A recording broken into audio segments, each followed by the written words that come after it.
வாக்களிப்போம் வாக்களிப்போம் தாமரைக்கு வாக்களிப்போம் வாக்களிப்போம் வாக்களிப்போம் தாமரைக்கு வாக்களிப்போம். பாரத் மாதா கி பாரத் மாதா கி பாரத் மாதா கி பாரத் மாதா கி. அப்படியே எல்லாரும் அமைதியா அப்படியே இருக்கைகளை அமருங்க. வெயிலை பொருட்படுத்த வேண்டாம். நம்முடைய மாபெரும் தலைவன் மேடைக்கு வந்து விட்டார்கள்.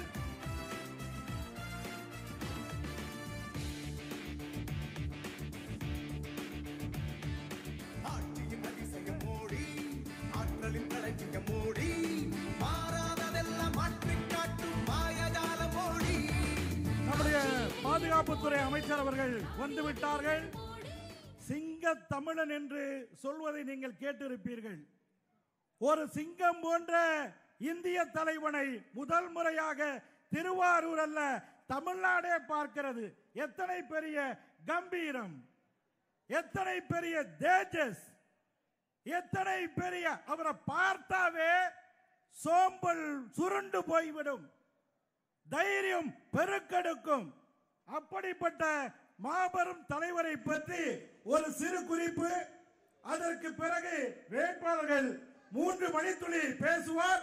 தலைவருடைய பேருரையோடு நிகழ்ச்சி நிறைவடையும் என்று சொல்லி, with kind permission, Honorable my Raksha Mantri ji, I am Palaniyappan alias Puranchi Kavidasan. 2013 itself, with God bless, I met you in personally along with Sanjay Baswan, along with Tamil leaders, 2-3 times in personally met you. Are you recall me? Puranchi Kavidasan alias Palaniyappan. You are publishing the book Dalit Culture and Nationalism written by Sanjay Baswan. That book published by you, received by me with God bless. Further I submit, நம்ம தலைவர் 1951 உத்தரப்பிரதேசத்திலே பிறந்தவர். Physics MSc படித்தவர். 13 வயசுல RSS இணைந்து அனைத்து பணிகளையும் செய்தவர். ஒரு கட்டத்திலே அகில பாரதிய வித்யாதிரி பரிஷத்திலே இணைந்து 1965 இணைந்து பாரதிய ஜனதா கட்சியினுடைய தாய் அமைப்பான பாரதிய ஜனசங்கத்திலே இணைந்து 2 முறை எம்எல்ஏவாக, பல முறை எம்பியாக, ஒரு முறை ராஜ்யசபா எம்பியாக, ஐயா வாஜ்பாயினுடைய ஆட்சியிலே இவர் ரோடு போக்குவரத்து துறை அமைச்சராக, பின்னாளிலே விவசாயத்துறை அமைச்சராக, நம்முடைய நரேந்திர மோடி அவர்கள் பிரதமர் வேட்பாளராக அறிவிக்கப்பட்டது ஐயாவுடைய பெருந்தன்மை. விட்டு கொடுப்பது எல்லாருக்கும் வராது. At the time of 2014, our beloved leader Rajnath Singh, national leader of the Bharatiya Janata Party, இவர் நினைத்திருந்தால் he became a prime minister candidate ஆகியிருக்க முடியும். ஆனால் ஒரு ஆசிரியரின் வேலை ஒரு நல்ல மாணவனை கண்டுபிடிப்பது. The duty of the teacher is find out the good student or very good student. இதுதான் வெற்றிக்கான வழி. அந்த அடிப்படையில் பாரதிய ஜனதா கட்சியுடைய தேசிய தலைவராக இருந்த ராஜ்நாத் சிங் அவர்கள் first time in our history Narendra Modi அவர்களை குஜராத் முதலமைச்சராக இருந்தவரை இந்தியாவின் பிரைம் மினிஸ்டர் கேண்டிடேட்டாக டிக்ளேர் செய்து சாக்ரிஃபைஸ் செய்தவர் நம்முடைய ராஜ்நாத் சிங் அவர்கள். தியாகசீலர். பாரதிய ஜனதா கட்சி என்றாலே தேசம், தெய்வம், தியாகம், தர்மம் கொண்டது.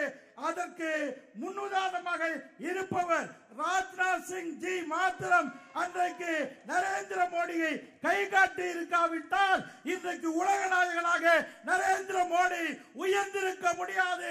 உலகின் விஸ்வகுருவாக பாரதம் வளர்ந்திருக்க முடியாது. ஆகையினாலே உங்கள் காலிலே விழுந்து சாஷ்டாங்கமாக நமஸ்கரிக்க வேண்டியிருக்கிறோம். ஒரு புதிய இந்தியாவை உருவாக்கிய பழம்பெரும் தலைவர் நம்முடைய ராஜ்நாத் சிங் என்பதை சொல்லி, ஏற்கனவே உள்துறை அமைச்சர், பிறகு நம்முடைய அரசிலே பாதுகாப்புத்துறை அமைச்சர் வலிமையான இந்தியாவை, சீனாவுடைய கண்களிலே விரலை விட்டு ஆட்டுகிற இந்தியாவை, அமெரிக்காவும் சீனாவும் வல்லரசு நாடுகளும் பொறாமைப்படுகிற இந்தியாவை உருவாக்கி கொடுத்த அரும்பெரும் தலைவர் ராஜ்நாத் சிங் அவர்களை வருக வருக என்று வரவேற்று நிறைவு செய்கிறேன். நன்றி, வணக்கம். பாரத் மாதா கி. மரியாதைக்குரிய தேசிய ஜனநாயக கூட்டணியுடைய வேட்பாளர் அருமை சகோதரர் திரு SGM ரமேஷ் கோவிந்த் அவர்களே சில நிமிடங்கள் பேசுமாறு அழைக்கின்றேன்.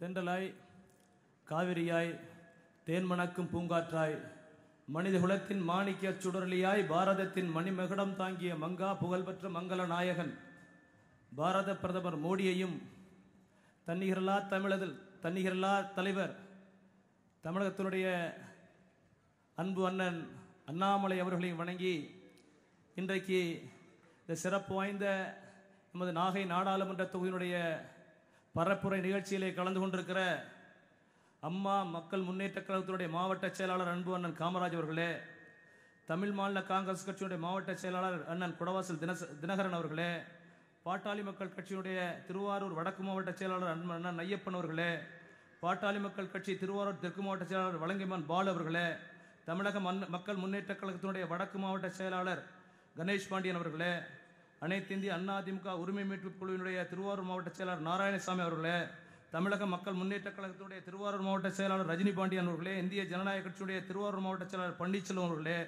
தமிழர் தேசியம் கட்சியினுடைய திருவாரூர் மாவட்ட செயலாளர் சுரேஷ் அவர்களே, பாட்டாளி மக்கள் கட்சியினுடைய நாக மாவட்ட செயலாளர் சித்திரவேல் அவர்களே, இந்திய ஜனநாயக கட்சியுடைய நாக மாவட்ட செயலாளர் தமிழ்ச்செல்வன் அவர்களே, தமிழக மக்கள் முன்னேற்ற கழகத்தினுடைய நாகை மாவட்ட செயலாளர் திரு ஜீவா பாரதி அவர்களே, அனைத்து இந்திய அண்ணா திராவிட முன்னேற்ற கழகத்தினுடைய உரிமை மீட்பு குழு நாகை மாவட்ட செயலாளர் ரவிச்சந்திரன் அவர்களே, பாஜகவுடைய நிர்வாகிகள் அன்பு சகோதரர் நேதாஜி அவர்களே, கோட்டூர் ராகவன் அவர்களே, அன்பிற்குரிய அண்ணன் CS கண்ணன் அவர்களே, பேட்டை சிவா அவர்களே, வரதராஜன் அவர்களே, கார்த்திகேயன் அவர்களே, பாரதிதாஸ் புரட்சி கவிதாசன் அவர்களே, பாஸ்கர் அவர்களே, இதற்கு மேலாக இந்த நிகழ்ச்சியிலே கலந்து கொண்டிருக்கிற respected and honourable Rajnath Singh ji அவர்களே, good evening. On this occasion, the behalf of the BJP party Nagapattinam constituency, I thank you for giving your valuable presence for canvassing in this Nagapattinam constituency. Thank you very much, sir. இதற்கு மேலாக இந்த நிகழ்ச்சியில் எங்களுக்கு கலந்து கொண்டு எனக்கு வாய்ப்பளிக்க கேட்டு உங்களுடைய நேரங்களை ஒதுக்கி இந்த நிகழ்விலே கலந்துட்டு இருக்கிற எனது அன்புக்குரிய பெரியோர்களே, சகோதர சகோதரிகளே, உங்கள் அத்தனை பேருக்கும் எனது பணிவு கலந்த வணக்கத்தினை தெரிவித்துக் கொள்கிறேன். குறிப்பாக நம்முடைய பாரத பிரதமர் அவர்களும் நம்முடைய தலைவர் அன்பு தலைவர் அண்ணாமலை அவர்களும் எனக்கு ஒரு வாய்ப்பை வழங்கியிருக்கிறார்கள். 1977 எனது தகப்பனார் இந்த தொகுதியிலே பாராளுமன்ற உறுப்பினராக இருந்து செயல்பட்டார். சிறப்பாக செயல்பட்டார். சாதாரணமாக, எளிமையாக, நேர்மையாக வாழ்ந்தவர். எனவே அவர் வழியிலே எனக்கு ஒரு வாய்ப்பை நம்முடைய பாரத பிரதமர்கள் வழங்கியிருக்கிறார்கள், அண்ணன் அண்ணாமலை வழங்கியிருக்கிறார்கள். நீங்கள் எல்லாம் ஒரு வாய்ப்பை தந்தீர்கள் என்று சொன்னால் கண்டிப்பாக இந்த தொகுதியினுடைய பகுதியினுடைய வளர்ச்சிக்காகவும் உங்களுடைய முன்னேற்றத்திற்காகவும் மிகப்பெரிய வாய்ப்புகளை உங்களுக்கு உருவாக்கி தருவேன் என்ற உத்தரவாதத்தை உங்களுக்கு சொல்லிக்கொண்டு, மீண்டும் மத்தியிலே நம்முடைய பாரத பிரதமருடைய 3வது முறை ஆட்சி அமைய இருக்கிறது. அந்த ஆட்சியிலே நாம் ஆளுங்கட்சி வரிசையிலே அமர்வோம். இங்கு உள்ள தேவைகளை அத்தனையும் நான் உங்களுக்கு பூர்த்தி செய்து கொடுப்பேன் என்று உத்தரவாதத்தை சொல்லி உங்களை அத்தனை அன்பு நண்பர்கள் எல்லாம் தோழர்கள் எல்லாம் வணங்கி முடிக்கிறேன். நன்றி, வணக்கம். எனக்கு தாமரை சின்னத்திலே வாக்களித்து வெற்றி பெற செய்ய வேண்டுமாய் உங்கள் மலர் பாதம் தொட்டு வேண்டி விரும்பி முடிக்கிறேன். நன்றி, வணக்கம். மரியாதைக்குரிய நம்முடைய வெற்றி வேட்பாளர் திரு ரமேஷ் கோவிந்த் அவர்களுக்கு நம்முடைய நன்றிகள். அடுத்ததாக நீங்க ஆவலோடு எதிர்பார்க்கக்கூடிய பாரதிய ஜனதா கட்சியுடைய மூத்த தலைவர்கள் ஒருவரும் மரியாதைக்குரிய அண்ணன் புரட்சி கவிதாசன் நம்முடைய தலைவரை பற்றி விளக்கமாக சொன்னார். அப்படி மிகப்பெரிய தியாக நிறைந்த ஒரு தலைவர், பல தலைவர்களை உருவாக்கிய தலைவர், பல முதல்வர்களை உருவாக்கிய தலைவர் நம்முடைய மூத்த தலைவர் மரியாதைக்குரிய நம்முடைய பாதுகாப்புத்துறை அமைச்சர் திரு ராஜ்நாத் சிங் அவர்கள் இப்பொழுது உங்களிடையே உரையாற்றுவார்கள். Now we are inviting the most respected senior BJP leader in the party and Honorable Union Minister of Defense Sri Rajnath Singh to come and deliver the address. இதனை மரியாதைக்குரிய சகோதரி ரேணுகாதி அவர்கள் இதை மரியாதைக்குரிய அமைச்சருடைய உரையை தமிழாக்கம் செய்வார்.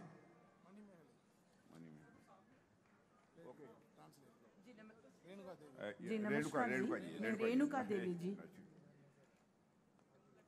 District president Thiru S Bhaskar अवरगले, Nagapattinam BJP candidate Thiru Ramesh Govind अवरगले,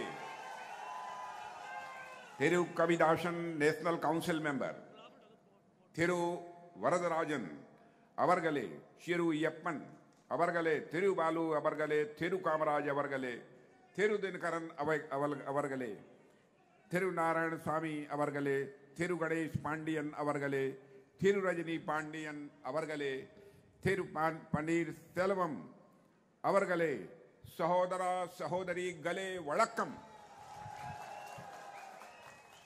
Am I right? Right, sir. बोलिए भारत माता की जय. भारत माता की जय.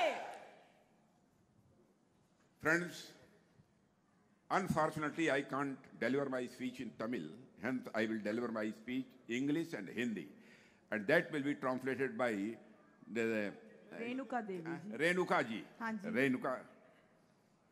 It is my pleasure to be in the city of the Thiruvarur, which is known for its rich culture and vibrant people. As the defense minister of the country, I am proud to be in the land of great warriors of Raj Raja Chola and Rajendra Chola, who were known for making exemplary contribution in strengthening India's military and naval capabilities. செழுமையான கலாச்சாரம் மற்றும் துடிப்பான மக்களுக்கு பெயர் பெற்ற திருவாரூர் மாநகரில் இங்கு இருப்பதில் நான் பெருமகிழ்ச்சி அடைகிறேன். நாட்டின் பாதுகாப்பு அமைச்சராக இந்தியாவின் ராணுவம் மற்றும் கடற்படை திறன்களை வலுப்படுத்துவதில் முன்மாதிரியான பங்களிப்பை செய்ததற்காக அறியப்பட்ட மா மன்னர்களான ராஜராஜ சோழன் மற்றும் ராஜேந்திர சோழன் போன்ற மாபெரும் வீரர்களின் மண்ணில் நான் இருப்பதில் பெருமை கொள்கிறேன். Brothers and sisters, I am always fascinated by Tamil Nadu because it is the birthplace of Tamil language, which is one of the oldest and most beautiful language in the world. Tamil language is not only beautiful and ancient, but it is also the eldest sister of all Indian languages. சகோதர சகோதரிகளே, உலகின் பழமையான மற்றும் அழகான மொழிகளில் ஒன்றான தமிழ் மொழியின் பிறப்பிடமான இந்த மண்ணில் நான் இருப்பதால் தமிழ்நாட்டின் மீது நான் எப்போதும் ஈர்க்கப்படுகிறேன். தமிழ் மொழி அழகானது மற்றும் தொன்மையானது மட்டுமல்ல, இந்திய மொழிகளுக்கெல்லாம் மூத்த சகோதரியாகவும் திகழ்பவள். It is a wonderful feeling to be in this culturally rich and divine land of the Tamil Nadu, the land of Siddhars, Alavars and Nayamars. Tamil Nadu is also the place where the great saint of India, Mahatma Thiruvalluvar, was born, who gave us knowledge in the form of Thirukural. சித்தர்கள், ஆழ்வார்கள், நாயன்மார்கள் வாழ்ந்த தமிழகத்தின் பண்பாட்டு வளமும் தெய்வீகமும் நிறைந்த இந்த மண்ணில் இருப்பது ஓர் அற்புதமான உணர்வை எனக்கு தருகிறது. திருக்குறள் வடிவில் நமக்கு அறிவை வழங்கிய தெய்வ புலவர் திருவள்ளுவர் பிறந்த பாரத தேசத்தில் தான் நம்முடைய தமிழ்நாட்டிலே நான் நின்று கொண்டிருக்கிறேன். बहनों भाइयों, आज जब पूरे देश में तमिलनाडु की चर्चा होती है तो सेंगोल शब्द हर नॉर्थ इंडियन के जुबान पर होता है. पिछले साल सितंबर तक तमिलनाडु के बाहर शायद ही कोई सेंगोल के नाम से परिचित था, मगर जब से प्रधानमंत्री श्री नरेंद्र मोदी ने नए पार्लियामेंट्री बिल्डिंग में न्याय और स्वतंत्रता के प्रतीक सेंगोल को स्थापित किया है, इस देश का हर जागरूक नागरिक सेंगोल के बारे में जानने लगा है, सेंगोल के बारे में समझने लगा है। सेंगोल की नई पार्लियामेंट बिल्डिंग में स्थापना भारत के एक नए युग की शुरुआत है, ऐसा मैं मानता हूं। அன்புள்ள நண்பர்களே, இன்று நாடு முழுவதும் தமிழ்நாடு பற்றி பேசப்படும் போது நம் நினைவுக்கு வரும் முதல் வார்த்தை செங்கோல். கடந்த ஆண்டு செப்டம்பர் வரை தமிழ்நாட்டிற்கு வெளியே யாருக்கும் செங்கோல் என்ற வார்த்தை தெரிந்திருக்க வாய்ப்பில்லை. ஆனால் பாரத பிரதமர் மாண்புமிகு திரு நரேந்திர மோடி அவர்கள் புதிய நாடாளுமன்ற கட்டிடத்தில் நீதி மற்றும் சுதந்திரத்தின் சின்னமான செங்கோலை நிறுவியதில் இருந்து இந்த நாட்டின் விழிப்புணர்வுள்ள ஒவ்வொரு குடிமகனும் செங்கோல் பற்றி அறிந்திருக்கிறார்கள். புதிய பாராளுமன்ற கட்டிடத்தில் செங்கோல் நிறுவப்பட்டது இந்தியாவில் ஒரு புதிய சகாப்தத்தினுடைய தொடக்கத்தை குறிக்கிறது. भारत की टेम्पल ऑफ डेमोक्रेसी में सेंगोल की स्थापना करके हमारे प्राइम मिनिस्टर मोदी जी ने तमिल कल्चर का ऑनर और भारत के कल्चरल नेशनलिज्म में तमिलनाडु के कंट्रीब्यूशन को न केवल एक्नॉलेज किया है बल्कि उसका पूरा सम्मान किया है। ऐसे एक नहीं, अनेक ऐसे काम हमारे प्राइम मिनिस्टर मोदी जी ने किए हैं जिससे तमिल कल्चर को भारत ही नहीं पूरी दुनिया में प्रमोट किया गया है। இந்தியாவின் ஜனநாயக கோயிலில் செங்கோலை நிறுவியதின் மூலம் நமது பாரத பிரதமர் நரேந்திர மோடி அவர்கள் தமிழ் கலாச்சாரத்தையும் இந்தியாவின் கலாச்சார தேசியவாதத்தில் தமிழகத்தினுடைய பங்களிப்பையும் போற்றியதோடு மட்டுமல்லாமல் அதை முழுமையாக மதித்துள்ளார். மோடிஜி இது போன்ற பல பணிகளை செய்துள்ளார். இதன் காரணமாக இந்தியாவில் மட்டுமல்ல உலகம் முழுவதும் தமிழ் கலாச்சாரம் ஊக்குவிக்கப்பட்டுள்ளது, அங்கீகரிக்கப்பட்டுள்ளது. उन्होंने काशी और सौराष्ट्र में तमिल संगमम के आयोजन की शुरुआत की है। मैंने स्वयं सौराष्ट्र तमिल संगम में पार्टिसिपेट किया है। ग्रेट पोएट सुब्रमण्यम भारती के सम्मान में उनके जन्मदिन 11 दिसंबर को नेशनल लैंग्वेज डे के रूप में घोषित किया गया था। बनारस हिंदू विश्वविद्यालय में एक तमिल स्टडी सेंटर की भी शुरुआत की गई है। காசியிலும் சௌராஷ்டிராவிலும் தமிழ் சங்கம நிகழ்ச்சியை நடத்த தொடங்கினார் நமது மாண்புமிகு பாரத பிரதமர் நரேந்திர மோடி அவர்கள். நமது மாண்புமிகு பாதுகாப்புத்துறை அமைச்சர் அவர்கள் தானே சௌராஷ்டிரா தமிழ் சங்கத்தில் கலந்து கொண்டார். மகா கவிஞரான சுப்பிரமணிய பாரதியின் நினைவாக அவரது பிறந்த நாளான டிசம்பர் 11ஆம் தேதி தேசிய மொழி தினமாக பாரத தேசத்தில் அறிவிக்கப்பட்டது. பனாரஸ் இந்து பல்கலைக்கழகத்தில் தமிழ் ஆய்வு மையம் ஒன்றும் தொடங்கப்பட்டுள்ளது. पहली बार भारत की हिस्ट्री में यूनाइटेड नेशंस ऑर्गेनाइजेशन में तमिल में बोलने का काम यदि किसी ने किया तो हमारे प्राइम मिनिस्टर मोदी जी ने किया। 74 संयुक्त राष्ट्र महासभा को संबोधित करते हुए प्राइम मिनिस्टर ने कहा, यथुम ओरे यवरम केलियर, यह दर्शाता है कि दुनिया एक है और इस उद्धरण और वसुधैव कुटुंबकम से प्रेरणा लेते हुए, यानी the whole world is a family, इससे इंस्पिरेशन लेते हुए इस वर्ष के लिए G20 की थीम तैयार की गई थी, one earth one family one future. முதன் முறையாக நமது நாட்டின் பிரதமர் திரு நரேந்திர மோடி அவர்கள் ஐக்கிய நாடுகள் சபையில் தமிழில் பேசினார். ஐக்கிய நாடுகள் சபையின் 74வது பொதுச்சபையில் உரையாற்றிய பிரதமர் யாதும் ஊரே யாவரும் கேளீர் என்று கணியன் பூங்கொன்றனார் கூறியதை உலகம் ஒன்று என்பதை நினைவில் நிறுத்தி பேசினார். இந்த மேற்கோள் மற்றும் வசுதைவ குடும்பகம் ஆகியவற்றிலிருந்து உத்வேகம் பெற்று இந்த ஆண்டிற்கான G20 G20 மாநாட்டிலே கருத்துரு தயாரிக்கப்பட்டது. அந்த கருத்துரு என்ன தெரியுமா சகோதர சகோதரிகளே? ஒரே பூமி, ஒரே குடும்பம், ஒரு எதிர்காலம் என்பதாகும். फ्रेंड्स, आज भारत आजादी के अमृत काल में नए संकल्पों के साथ यह प्रवेश कर चुका है। स्वतंत्रता के बाद 75 ईयर में भारत ने काफी प्रोग्रेस की है, मगर जिस स्पीड और जिस स्केल पर भारत को डेवलप करने की जरूरत थी, उस पर आजादी के बाद सरकारों को जितना काम करना चाहिए था उन सरकारों ने उतना काम नहीं किया है। मगर जब से केंद्र में प्रधानमंत्री श्री नरेंद्र मोदी के नेतृत्व में सरकार आई है तब से देश की ग्रोथ ट्रेजेक्टरी ही बदल गई है और पिछले 10 वर्षों में भारत में बड़े बड़े परिवर्तन हुए हैं जिनके अच्छे रिजल्ट्स भी अब सामने आने लगे हैं। நண்பர்களே, இன்று இந்தியா புதிய தீர்மானங்களுடன் சுதந்திர அமிர்த காலத்தில் நுழைந்துள்ளது. சுதந்திரத்திற்கு பிறகு 75 ஆண்டுகளில் இந்தியா நிறைய முன்னேற்றம் கண்டுள்ளது. ஆனால் சுதந்திரத்திற்கு பிறகு பெரும்பாலான அரசாங்கங்கள் இந்தியாவின் வளர்ச்சிக்கு தேவையான வேகத்திலும் அளவிலும் செயல்படவில்லை. ஆனால் நமது பிரதமர் திரு நரேந்திர மோடி அவர்கள் தலைமையிலான அரசு மத்தியில் ஆட்சிக்கு வந்ததிலிருந்து நாட்டின் வளர்ச்சி பாதையே மாறிவிட்டது. கடந்த 10 ஆண்டுகளில் இந்தியாவில் பெரிய மாற்றங்கள் ஏற்பட்டு நல்ல முடிவுகள் வெளிவரத் தொடங்கியுள்ளன.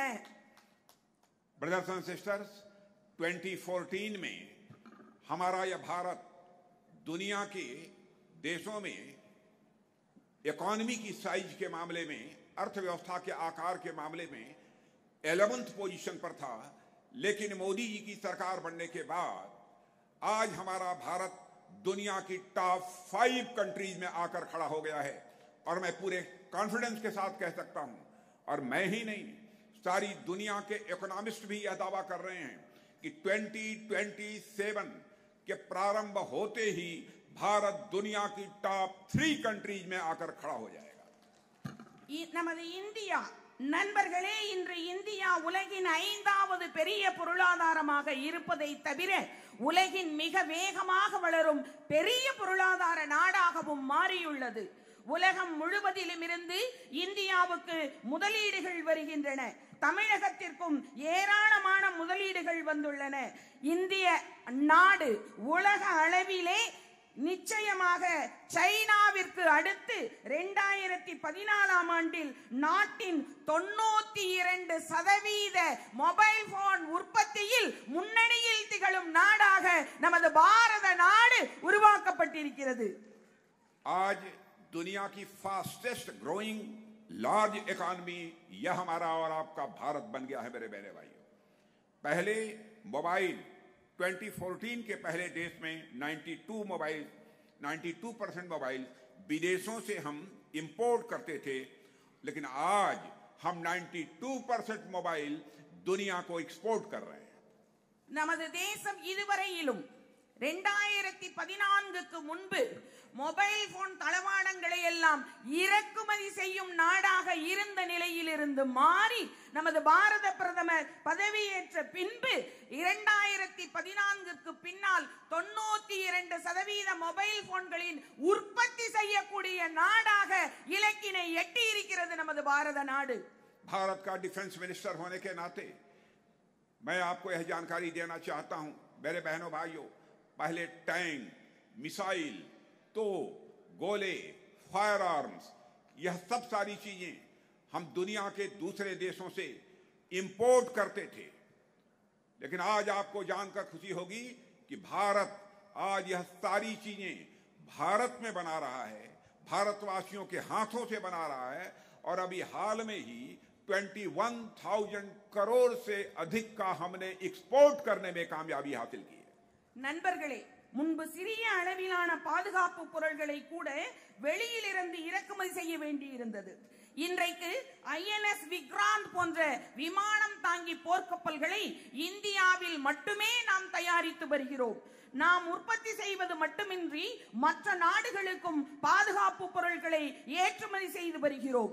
2014ஆம் ஆண்டில் வெறும் 600 கோடியாக இருந்த நமது பாதுகாப்பு தளவாட பொருட்களின் ஏற்றுமதி இன்று 26,000 கோடியை எட்டியுள்ளது என்பதை நான் குறிப்பிட விரும்புகின்றேன். आज भारत की गिनती उन चुनिंदा देशों में होती है जहां 5G मोबाइल कनेक्टिविटी है।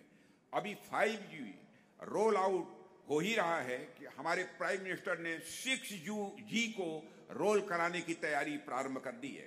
दुनिया की सबसे सस्ती, सबसे चीप मोबाइल डाटा सर्विस यदि कहीं पर उपलब्ध है तो केवल हमारे और आपके देश भारत में है। அந்த தேர்ந்தெடுக்கப்பட்ட நாடுகளில் இன்று இந்தியா 5G மொபைல் இணைப்பு இருக்கும் இடத்திலே முன்னணியில் நிகழ்கிறது. இப்போது 5G வெளியீடு நடந்து கொண்டிருக்கிறது. நமது பாரத பிரதமர் 6Gக்கான ஆயத்தங்களை தொடங்கி உள்ளார். உலகின் மிக மலிவான மொபைல் டேட்டா சேவை இந்திய தேசத்தில் தான் கிடைக்கிறது. அதற்கு காரணம் நமது பாரத பிரதமர் நரேந்திர மோடிஜி தலைமையிலான மத்திய அரசு. इंटरनेट और मोबाइल में आई क्रांति का परिणाम है कि आज भारत का आम नागरिक यूपीआई के माध्यम से छोटे छोटे ट्रांजैक्शंस भी डिजिटली कर रहे हैं। सिर्फ मार्च 2024 में यानी एक महीने में देश में लगभग 20 लाख करोड़ रुपए के मूल्य के 1344 करोड़ से अधिक का यूपीआई ट्रांजैक्शन हुआ है, जितना कि दुनिया के किसी देश में नहीं हुआ। இன்டர்நெட் மற்றும் மொபைலில் ஏற்பட்ட புரட்சியின் விளைவாக இன்று இந்தியாவின் சாமானிய குடிமகன் சிறிய பரிவர்த்தனைகளை கூட யூபிஐ மூலம் டிஜிட்டல் முறையில் செய்து வருகிறார். மார்ச் 2024ஆம் ஆண்டு, அதாவது ஒரு மாதத்தில் சுமார் 20 லட்சம் கோடி மதிப்புள்ள 1344 கோடிக்கும் அதிகமான யூபிஐ டிஜிட்டல் பரிவர்த்தனைகள் நமது நாட்டில் நடந்துள்ளன. உலகில் வேறு எந்த நாட்டிலும் இத்தனை பெரிய யூபிஐ டிஜிட்டல் பரிவர்த்தனை இதுவரை நடந்ததில்லை. இது நமது மத்திய அரசின் மகத்தான சாதனையாகும். ब्रदर्स एंड सिस्टर्स, आप लोगों ने इस कंट्री में कांग्रेस गवर्नमेंट को भी काम करते हुए देखा है। शायद ही ऐसी कोई कांग्रेस की गवर्नमेंट रही हो जिस पर कि करप्शन के एलिगेशन न लगे हों। यहां तक कि कांग्रेस गवर्नमेंट के मिनिस्टर्स को जेल जाना पड़ा है। लेकिन लास्ट 10 ईयर से मोदी जी की लीडरशिप में हमारी गवर्नमेंट काम कर रही है। भारत ही नहीं, वर्ल्ड का कोई व्यक्ति उंगली उठाकर नहीं कह सकता कि हमारे प्राइम मिनिस्टर लेड गवर्नमेंट के किसी भी मंत्री के ऊपर एक भी करप्शन का चार्ज लगाओ। இன்று ஜன்தன் ஆதார் மொபைல் காரணமாக கடந்த ஆண்டுகளில் 29 லட்சம் கோடியை நேரடி வங்கி பரிவர்த்தனை மூலம் நாட்டினுடைய விவசாயிகள், தொழிலாளர்கள் மற்றும் ஏழைகளின் கணக்குகளுக்கு மாற்ற முடிந்தது. இந்த பணம் உங்களுடையது, ஊழல் இல்லாமல் உங்களை சென்றடைந்தது. ஆனால் காங்கிரஸ் ஆட்சியில் ஊழல் செய்தவர்கள் அனைவரும் இப்பொழுது ஜெயிலில் இருக்கிறார்கள். ஆனால் நமது மோடி அரசு ஊழல் இல்லாமல் உங்களுடைய பணம் முழுவதையும் ஒரு பைசா கூட குறையாமல் உங்களுடைய வங்கி கணக்கில் செலுத்தி இருப்பது நமக்கு கிடைத்த மிகப்பெரிய வரம் அல்லவா? जनधन, आधार और मोबाइल की ट्रिनिटी के कारण आज किसान हो, मजदूर हो, यह जो ट्रिनिटी बनाई गई है जनधन, आधार और मोबाइल की, कि जो राजीव गांधी ने पहले कहा था कि मैं 100 पैसा दिल्ली से भेजता हूं, 14 पैसा लोगों के पास पहुंच पाता है, 86 पैसा करप्शन को चला जाता है। इस चैलेंज को पहली बार किसी ने इस कंट्री में एक्सेप्ट किया तो उसका नाम है नरेंद्र मोदी। और उन्होंने जैम की एक ऐसी ट्रिनिटी बना दी कि बहनों भाइयों, आज दिल्ली के बैंक से 100 पैसा चलता है तो 100 का 100 पैसा आपकी जेब में पहुंचता है, एक पैसा भी करप्शन की भेंट नहीं चढ़ने पाता। 100 பைசா பொதுமக்களுக்கு செல்ல வேண்டும் என்று சொன்னால் அதில் 14 பைசா அந்த ஆட்சியில் இருந்த அன்றைய ஆட்சியில் இருந்த அரசியல்வாதிகளுக்கும் 6 பைசா ஊழல்வாதிகளுக்கும் என பொதுமக்களினுடைய பணத்தை இவர்களே ஊழல் செய்து இவர்களுக்குரிய பணமாக பெற்றிருக்கிறார்கள். ஆனால் நமது மாண்புமிகு பாரத பிரதமர் நரேந்திர மோடிஜி அவர்களினுடைய ஆட்சியிலே 100 பைசா பொதுமக்களினுடைய வங்கிக்கு செல்ல வேண்டும் என்று சொன்னால் ஒரு பைசா கூட குறையாமல் 100 பைசாவும் முழுமையாக பொதுமக்களினுடைய நலமாக சென்றடைந்திருக்கிறது வங்கி பரிவர்த்தனையின் மூலமாக. पहले बामुश्किल 10 to 12 किलोमीटर तक सड़कें प्रतिदिन बनती थी, per day 10 to 12 kilometre per day सड़कें बनती थी।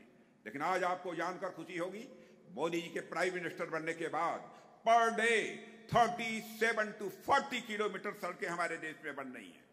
और आपको जानकर हैरानी होगी कि पिछले 9 इयर्स में पूरे देश में 3.5 लाख किलोमीटर सड़कें रूरल एरियाज में बनी हैं और 80,000 किलोमीटर हाईवे देश में बने हैं। முன்பு நமது நாட்டிலே 10 to 12 கிலோமீட்டர் ஒவ்வொரு நாளும் சாலை அமைக்கப்பட்டது. இன்று பாரத பிரதமர் நரேந்திர மோடிஜியினுடைய ஆட்சி காலத்திலே ஒரு நாளைக்கு 37 கிலோமீட்டரில் இருந்து 40 கிலோமீட்டர் நீளம் வரை தூரம் வரை சாலை அமைக்கப்படுகிறது. இது அன்றாட வழக்கமாக இருக்கிறது. நாட்டினுடைய கிட்டத்தட்ட 99 கிராமப்புற சாலைகள் நடைபாதை சாலைகளால் இணைக்கப்பட்டுள்ளன. இது மிகப்பெரிய சாதனையாகும். கடந்த 9 ஆண்டுகளில் நாடு முழுவதும் 3.5 லட்சம் கிலோமீட்டர் கிராமப்புற சாலைகள் அமைக்கப்பட்டுள்ளன என்பது உங்களுக்கு ஆச்சரியத்தை ஏற்படுத்துகின்றதல்லவா? இந்த சாலைகள் கிராமப்புறங்களோடு இணைக்கப்பட்டதோடு மட்டுமில்லாமல் 80,000 கிலோமீட்டர் நீளமுள்ள நெடுஞ்சாலைகளையும் பாரத பிரதமர் மோடிஜி தலைமையிலான அரசு அமைத்துள்ளது. இது மிகப்பெரிய சாதனையாகும். एयर कनेक्टिविटी भी पहले से ज्यादा मजबूत हुई है. पहले 74 एयरपोर्ट्स हमारे देश में थे. आज आप सीना ठोक कर कह सकते हैं कि भारत में 10 वर्षों के अंदर 74 से बढ़कर हमारे एयरपोर्ट्स का नंबर 148 तक पहुंच गया है. और इतना ही नहीं, एम्स, पहले भारत में केवल 7 एम्स थे. आज भारत में एम्स का नंबर बढ़कर 22 तक पहुंच गया है. இன்று நாடு முழுவதும் புதிய விமான நிலையங்கள் திறக்கப்படும் வேகம் நாட்டில் விமான இணைப்பு பலப்படுத்தப்பட்டுள்ளதை காட்டுகிறது. 2014 ஆண்டு வரை இந்த தேசம் சுதந்திரம் பெற்றதிலிருந்து இந்த நாட்டிலே, நமது பாரத நாட்டிலே 74 விமான நிலையங்கள் மட்டுமே கட்டப்பட்டிருந்த நிலையில் இன்று 148 விமான நிலையங்களாக 2014 பின் மோடிஜி தலைமையிலான அரசு அமைத்துள்ளதை அறிந்தால் நீங்கள் ஆச்சரியப்படுவீர்கள். मैं तमिलनाडु के प्रदर्शन सिस्टर्स को यह कहना चाहता हूं, पॉलिटिक्स हम केवल गवर्नमेंट बनाने के लिए नहीं करते. हम पॉलिटिक्स करते हैं तो कंट्री बनाने के लिए पॉलिटिक्स करते हैं, नेशन बिल्डिंग के लिए हम पॉलिटिक्स करते हैं. दूसरी पॉलिटिकल पार्टी केवल गवर्नमेंट बनाना और गवर्नमेंट के माध्यम से करप्शन करना, अपने फैमिली को बनाना, ये कहीं उनका एम होता है. लेकिन हम पॉलिटिक्स करते हैं तो नेशन बिल्डिंग के लिए पॉलिटिक्स करते हैं और यह करके हमने दिखा दिया है. எய்ம்ஸ் மருத்துவமனைகள் 2014க்கு முன்பாக மிக குறைந்த அளவிலே 7 என்ற எண்ணிக்கையிலே எய்ம்ஸ் மருத்துவமனைகள் கட்டப்பட்டிருந்தன. 2014ற்கு பின்னால் 22 புதிய எய்ம்ஸ் மருத்துவமனைகளை மக்களினுடைய நலனுக்காக மோடிஜி அவர்கள் கட்டிக் கொண்டிருக்கிறார் அல்லது கட்ட ஆரம்பிக்கப்பட்டிருக்கிறது. எனது அன்பு நண்பர்களே, நாங்கள் ஒருபோதும் வாக்குகளை பெறுவதற்காகவோ அல்லது அரசாங்கத்தை அமைப்பதற்காகவோ அரசியல் செய்யவே இல்லை. அரசியல் செய்தோம் என்றால் நாட்டையும் சமூகத்தையும் கட்டி எழுப்பிய அரசியலை தான் நாங்கள் செய்துள்ளோம். ब्रदर्स एंड सिस्टर, तमिलनाडु में हमारा पॉलिटिकल बेस कोई मजबूत नहीं था. पॉलिटिकल बेस तमिलनाडु में हमारा बड़ा नहीं था. तमिलनाडु में हमारा पॉलिटिकल बेस बहुत ही वीक था. फिर भी जब हमारे प्राइम मिनिस्टर हम लोगों के साथ बैठकर कंट्री में 2 स्टेट्स में डिफेंस कॉरिडोर बनाना था, तो नॉर्थ में उत्तर प्रदेश में एक डिफेंस कॉरिडोर बना और दूसरा यदि कहीं पर बना तो तमिलनाडु में बना है. ऐसा प्यार इस तमिलनाडु की जनता के प्रति हमारे प्रधानमंत्री के मन में है. और मैं मानता हूं कि development is above partisan politics और सभी को इसे स्वीकार करना चाहिए. அவ்வாறு இல்லை என்றால் எங்கள் அரசாங்கம் 2 பாதுகாப்பு வழித்தடங்களை உருவாக்கிய போது ஒன்று உத்தரப்பிரதேசத்திலும் மற்றொன்று நமது தமிழ்நாட்டிலும் திறக்கப்படாமல் இருந்திருக்கும்.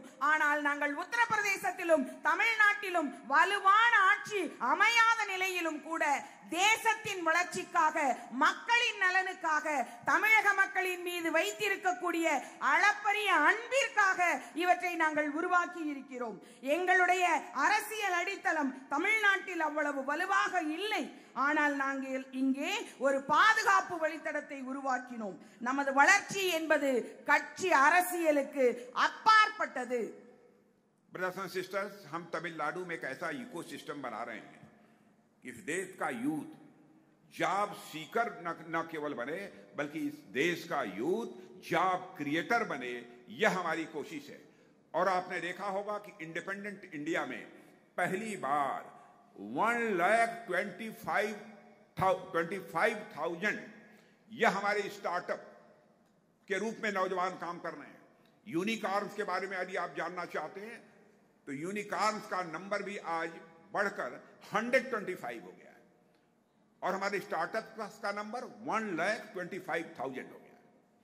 इसीलिए मैंने कहा कि हम यूथ को केवल जॉब सीकर ही नहीं बल्कि जॉब क्रिएटर बनाने की कोशिश कर रहे हैं और इसमें हमको कामयाबी मिल रही है। இந்த அனைத்து முதலீடுகளும் உள்ளூர் இளைஞர்களுக்கு வேலை வாய்ப்புகளை கொண்டு வரும். இந்த நாட்டின் இளைஞர்களுக்கு வேலை வாய்ப்பு தேவை என்பதை நான் அறிவேன். 1,25,000 ஸ்டார்ட் அப் நிறுவனங்களை இளைஞர் தொடங்குவதற்கு வாய்ப்பளித்திருக்கின்ற அரசு நமது மோடிஜி தலைமையிலான அரசு.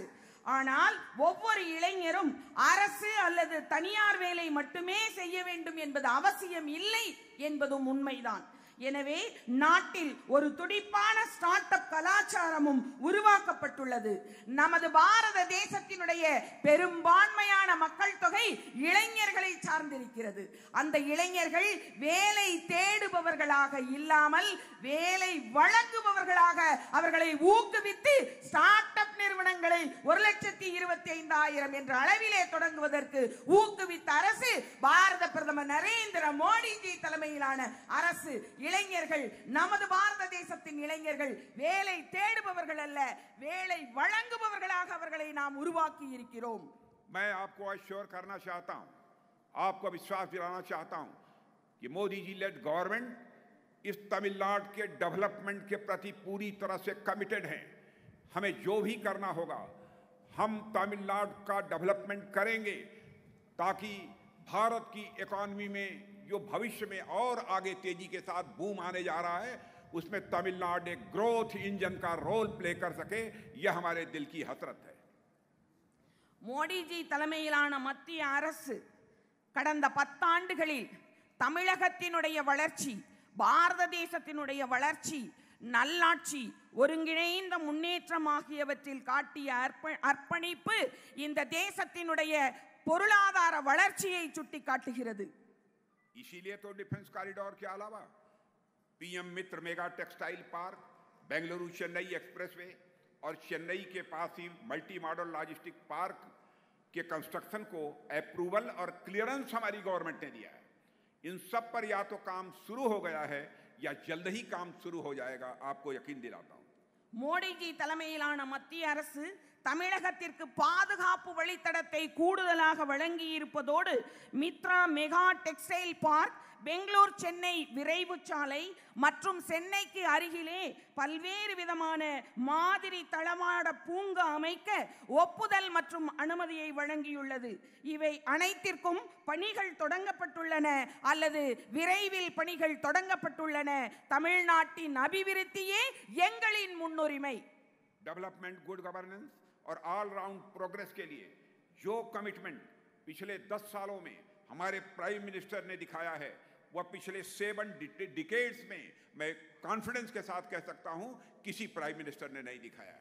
பாரத பிரதமர் திரு நரேந்திர மோடிஜி அவர்கள் கடந்த 10 ஆண்டுகளிலே நாட்டினுடைய வளர்ச்சி, நல்லாட்சி மற்றும் ஒருங்கிணைந்த முன்னேற்றம் ஆகியவற்றில் காட்டிய அர்ப்பணிப்பு கடந்த 7 தசாப்தங்களிலே எந்த பிரதமராலும் காட்டப்படவில்லை என்பதுதான் நிதர்சனமான உண்மை. हम लोगों ने 10 साल में दिखा दिया है कि हम लोग क्लियर इंटेंशन, क्लीन इंटेंशन के साथ काम करने वाले लोग हैं। हमारी पॉलिसीज को लेकर तो डिबेट हो सकते हैं लेकिन मैं कॉन्फिडेंस के साथ कह सकता हूं हमारे इंटेंशन पर कोई भी मां का लाल क्वेश्चन मार्क नहीं लगा सकता। பிரதமர் திரு நரேந்திர மோடிஜி அவர்கள் தனது 9 ஆண்டு கால ஆட்சியில் தனது தெளிவான நோக்கத்துடன் வேலை செய்வதில் நம்பிக்கை கொண்டுள்ளவர் என்பதை நிரூபித்துள்ளார். மோடிஜி அவர்களை பற்றி, அவர்களினுடைய கொள்கைகளை பற்றி சிலர் விவாதம் செய்யலாம். ஆனால் மோடிஜி அவர்களின் நோக்கங்களின் மீது எந்த கேள்விக்குறியும் யாராலும் வைக்க முடியாது. ब्रदर्स एंड सिस्टर, इसके बावजूद देश की अपोजिशन पार्टी द्वारा लगातार प्राइम मिनिस्टर के ऊपर विशस और पर्सनल अटैक किया जाता है। क्या क्या नहीं कहा गया है। प्राइम मिनिस्टर को कितना कीचड़ उन पर उछाला गया है, लेकिन हमारे अपोजिशन के लोग ये भूल जाते हैं कि जितना कीचड़ उछालोगे लोटस उतना ही खिलेगा। They forget that lotus bloom in mud, if you continue to throw mud it will make lotus more and more stronger. இருந்த போதிலும் நாட்டின் எதிர்க்கட்சிகள் தொடர்ந்து பிரதமர் மீது விஷமத்தனமான மற்றும் தனிப்பட்ட தாக்குதல்களை நடத்தி வருகின்றன. பிரதமர் மோடியை பற்றி அவர்கள் என்னென்ன அவதூறுகளை சொல்லவில்லை. எதிர்க்கட்சிகள் மோடி அவர்கள் மீது எவ்வளவு சேற்றை வீசுகிறார்கள். ஆனால் அவர்கள் ஒன்றை மறந்து விட்டார்கள்.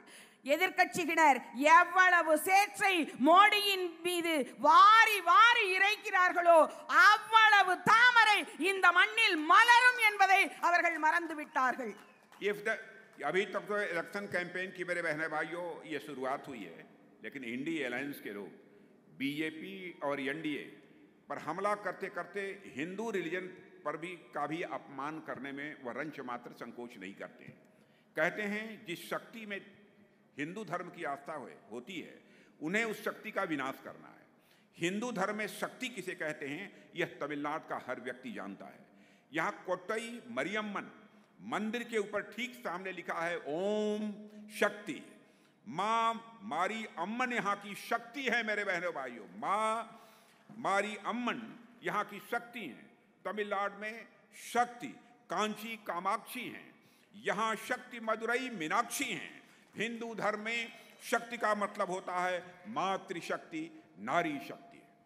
இப்போதே தேர்தல் பிரச்சாரம் தொடங்கிவிட்டது. ஆனால் இந்தி கூட்டணியினர் பாஜக மற்றும் என்டிஏ என்று சொல்லப்படக்கூடிய தேசிய ஜனநாயக கூட்டணியை தாக்கி இந்து மதத்தை அவமதிக்க தொடங்கியுள்ளனர். இந்து மதம் எந்த சக்தியில் நம்பிக்கை கொண்டுள்ளதோ அந்த சக்தியை அழிக்க வேண்டும் என்று கூறுகிறார்கள். இந்து மதத்தில் சக்தி என்றால் என்ன என்று தமிழ்நாட்டில் உள்ள உங்கள் ஒவ்வொருவருக்கும் தெரியும். இங்கே கோட்டை மாரியம்மன் கோவிலுக்கு முன்னால் ஓம் சக்தி என்று எழுதப்பட்டுள்ளது. அன்னை மாரியம்மன் இங்கு சக்தியாக விளங்குகிறார்.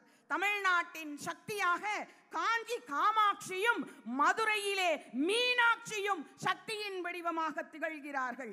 இந்து மதத்திலே சக்தி என்றால் தாய் சக்தி என்று பொருள், பெண் சக்தி என்று பொருள். मैं कांग्रेस और डीएमके के लोगों से पूछना चाहता हूं, क्या कांग्रेस और डीएमके का यह इंडी अलायंस यह कहना चाहता है कि वह नारी शक्ति और मातृशक्ति का विनाश करेंगे? बीजेपी को अपोज करते करते इंडी अलायंस वाले जो हिंदू गॉड्स हैं, गॉडसेस हैं कि अपमान के साथ माताओं और बहनों के अपमान पर उतर गए हैं। साथियों, इंडी अलायंस वाले लोग बार बार जानबूझकर हमारे रिलीजन का भी विरोध कर रहे हैं, उसका अपमान कर रहे हैं। और मैं याद दिलाना चाहता हूं, एक बार क्या हुआ था, यहां के चीफ मिनिस्टर के बेटे उदयनिधि स्टालिन ने, उन्होंने भी हिंदू रिलीजन का अपमान किया। सनातन धर्म मच्छर से फैलाने वाले डेंगू और मलेरिया की तरह है और इसे खत्म करना होगा। क्या इस तरीके के शर्मनाक बयान के लिए डीएमके को माफी नहीं मांगनी चाहिए? காங்கிரஸ் டிஎம்கே இந்தி கூட்டணி இங்கே பெண் சக்தியையும் தாய் சக்தியையும் அழிப்போம் என்று திமுகவின் இந்தி கூட்டணி கூறி வருகிறது.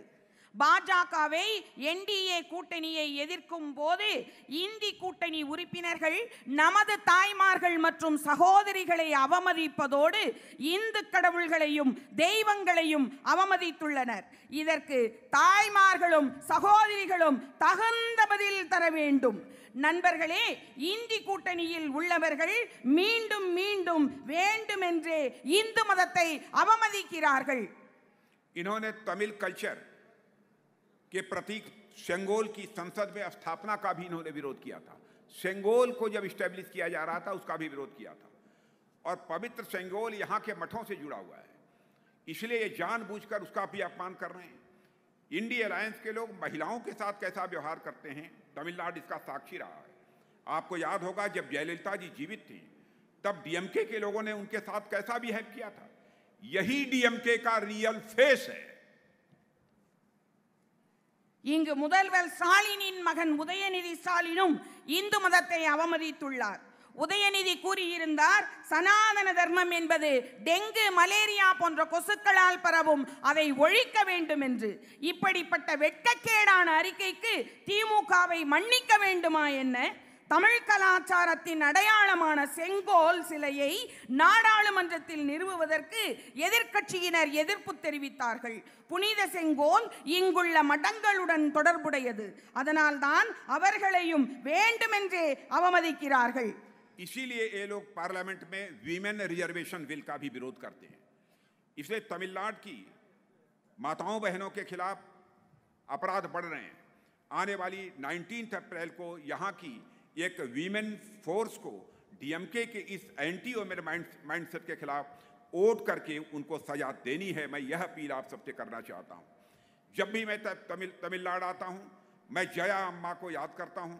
उन्होंने तमिलनाडु के डेवलपमेंट में एक बहुत बड़ा कंट्रीब्यूशन किया है। गरीबों के लिए काम करना, उनको डिग्निफाइड लाइफ देना जया अम्मा का मेन ऑब्जेक्टिव था। पहले ही अम्मा एआईडीएमके की नेता हों या फिर हमारे दिल में उनके लिए बहुत बड़ा सम्मान हमेशा रहता था और हमेशा रहेगा। அதனால்தான் திமுக இண்டி கூட்டணியினர் பெண்கள் இடஒதுக்கீடு மசோதாவை நாடாளுமன்றத்திலே எதிர்க்கிறார்கள். அதனால்தான் தமிழகத்தில் பெண்களுக்கு எதிரான குற்றங்களும் அதிகரித்து வருகின்றன. வரும் ஏப்ரல் 19ஆம் தேதி இங்குள்ள மகளிர் படை பெண்களுக்கு எதிரான மனநிலை கொண்டவர்களுக்கு எதிராக வாக்களித்து திமுகவை தண்டிக்க வேண்டும்.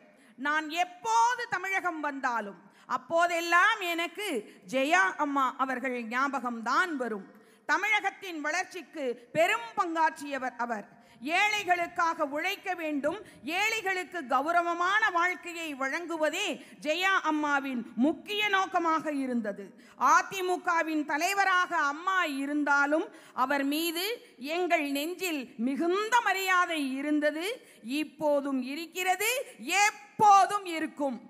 तमिलनाडु वह धरती है मेरे बहनों भाइयों, जिसने हमें सी राजगोपालाचारी, के कामराज और एमजी रामचंद्रन जैसे ग्रेट लीडर्स दिए हैं।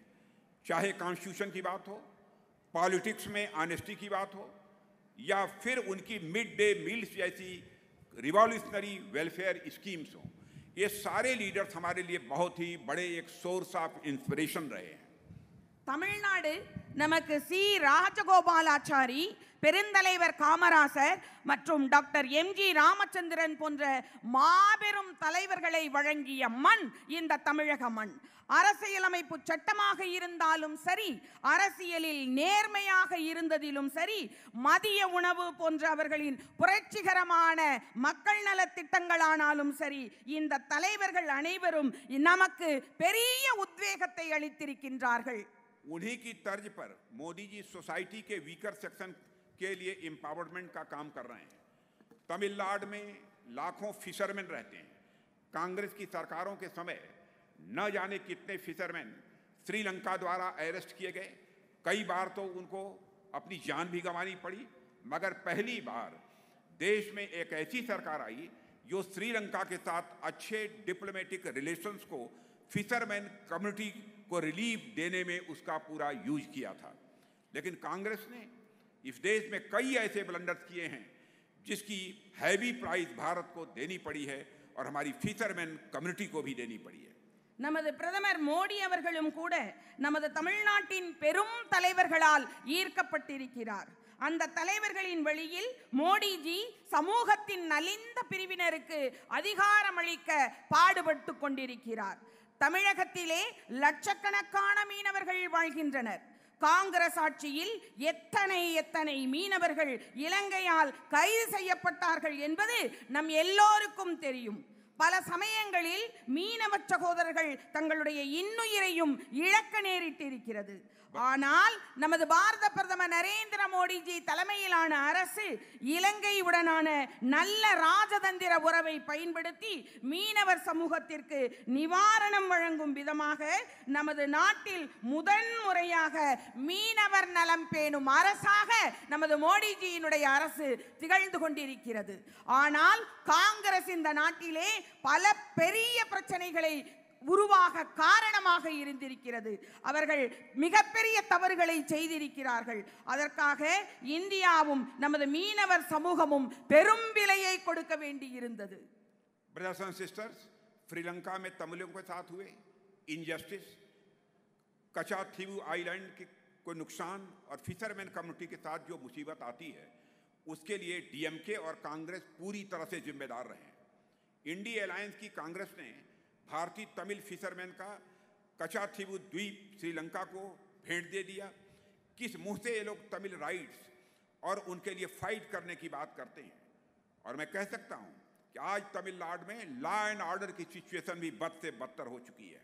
पॉलिटिकल मर्डर्स हो रहे हैं और यहां पर हमारे एक कार्यकर्ता शक्तिवेल का भी मर्डर कर दिया गया। कोई इसे बर्दाश्त कर ले, लेकिन हमारी गवर्नमेंट इसे किसी भी सूरत में बर्दाश्त नहीं करेगी। இலங்கையில் தமிழர்களுக்கு நடந்த அநீதிக்கும் கச்சத்தீவு இழப்பிற்கும் மீனவர் சமூகத்தில் ஏற்பட்டிருக்கின்ற பிரச்சனைகளுக்கும் திமுகவும் இண்டி காங்கிரஸ் கூட்டணியும் தான் முழு பொறுப்பு. இந்திய தமிழக மீனவர்களினுடைய கச்சத்தீவை இலங்கைக்கு பரிசாக கொடுத்தது இண்டி கூட்டணி காங்கிரஸ் அரசு. இவர்கள் எந்த வாயை வைத்துக் கொண்டு தமிழர் உரிமை பற்றி மீனவர் உரிமை பற்றி பேசுகிறார்கள் அல்லது போராடுகிறார்கள்? என் அன்பான நண்பர்களே, இந்த இண்டி கூட்டணி நீடித்தது அல்ல. தேர்தல் தொடங்குவதற்கு முன்பே அவர்களுக்குள் சண்டையிட்டுக் கொண்டிருக்கிறார்கள். My dear friends, यह इंडी अलायंस ड्यूरेबल नहीं है, लंबे समय तक नहीं चलने वाला है। इलेक्शन शुरू होने से पहले ही आपस में इन लोगों की स्ट्रगल, आपस में लड़ाई शुरू हो गई है। उनके लिए एक साथ आने का केवल एक कारण है, आइडियोलॉजिकल रीजन नहीं है, केवल एक कारण है कि कैसे पावर को ग्रैब किया जाए, यह उनकी कोशिश है। लेकिन हम लोग जो पॉलिटिक्स करते हैं, हम लोगों की पॉलिटिक्स का आधार है नेशन फर्स्ट, और डीएमके और कांग्रेस की पॉलिटिक्स का बेस है फैमिली फर्स्ट। அதிகாரம் இல்லாமல் இந்த இந்தி கூட்டணி நிலைக்காது. உங்கள் பொன்னான வாக்குகளை தயவு செய்து வீணாக்காதீர்கள். அமைதிக்கு வாக்களியுங்கள், நீடித்த வாழ்வுக்கு வாக்களியுங்கள், செழிப்பிற்கு வாக்களியுங்கள், மோடிஜிக்கு வாக்களியுங்கள், பாஜக தலைமையிலான தேசிய ஜனநாயக கூட்டணிக்கு வாக்களியுங்கள், தாமரை சின்னத்திற்கு வாக்களியுங்கள். ஏன் என்று சொன்னால் பாரதிய ஜனதா கட்சி தலைமையிலான என்டிஏ கூட்டணியினுடைய நோக்கம் தேசம் முதலில் என்பதாகும்.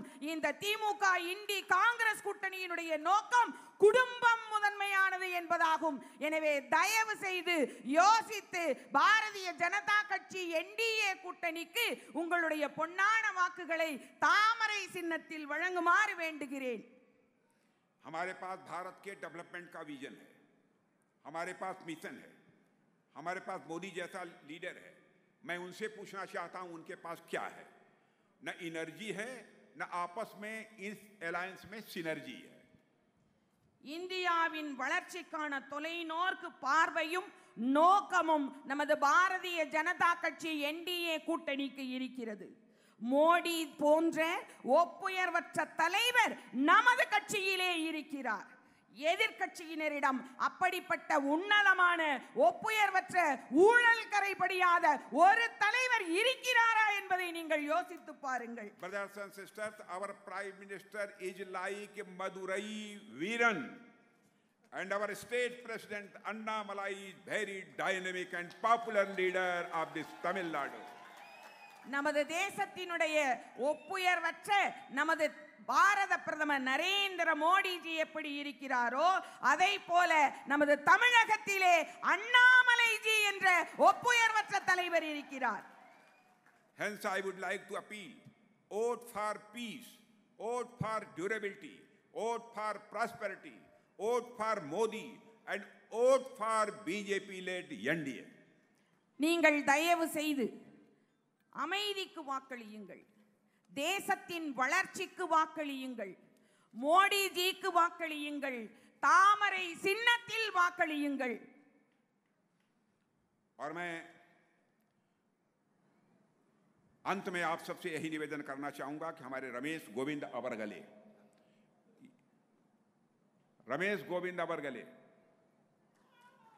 உங்களுடைய பொன்னான வாக்குகளை பிஜேபியினுடைய நாகப்பட்டினம் பாராளுமன்ற தொகுதி உறுப்பினர் திரு ரமேஷ் கோவிந்த்ஜி அவர்களை ஆதரித்து தாமரை சின்னத்தில் உங்களுடைய பொன்னான வாக்குகளை வழங்குமாறு வேண்டுகிறேன்.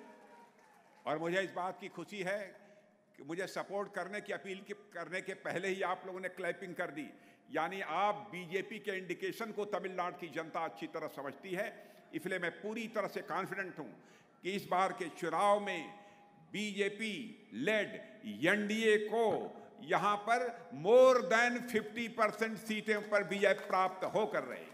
நான் உங்களிடம் நமது அன்பான நாடாளுமன்ற வேட்பாளர் அவர்களுக்கு வாக்குகளை சேகரிப்பதற்கு முன்பாகவே தமிழக மக்களே நீங்கள் முடிவெடுத்து விட்டீர்கள். நமது பாரத ஜனதா கட்சியினுடைய என்டிஏ கூட்டணிக்கு உங்களுடைய பொன்னான வாக்குகளை வழங்குவதென நீங்கள் முடிவு செய்து விட்டீர்கள். எனவே இங்கு தமிழகத்திலிருந்து 50% மேற்பட்ட நாடாளுமன்ற உறுப்பினர்களை உங்களுடைய வாக்குகளின் இடுவதன் மூலம் தாமரை சின்னத்தை வெற்றி பெற செய்து நாடாளுமன்றத்திற்கு அனுப்புவீர்கள் என்ற நம்பிக்கை எனக்கு முழுமையாக உங்கள் மீது இருக்கிறது.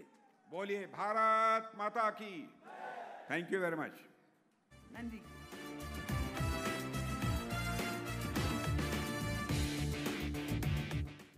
பாரத்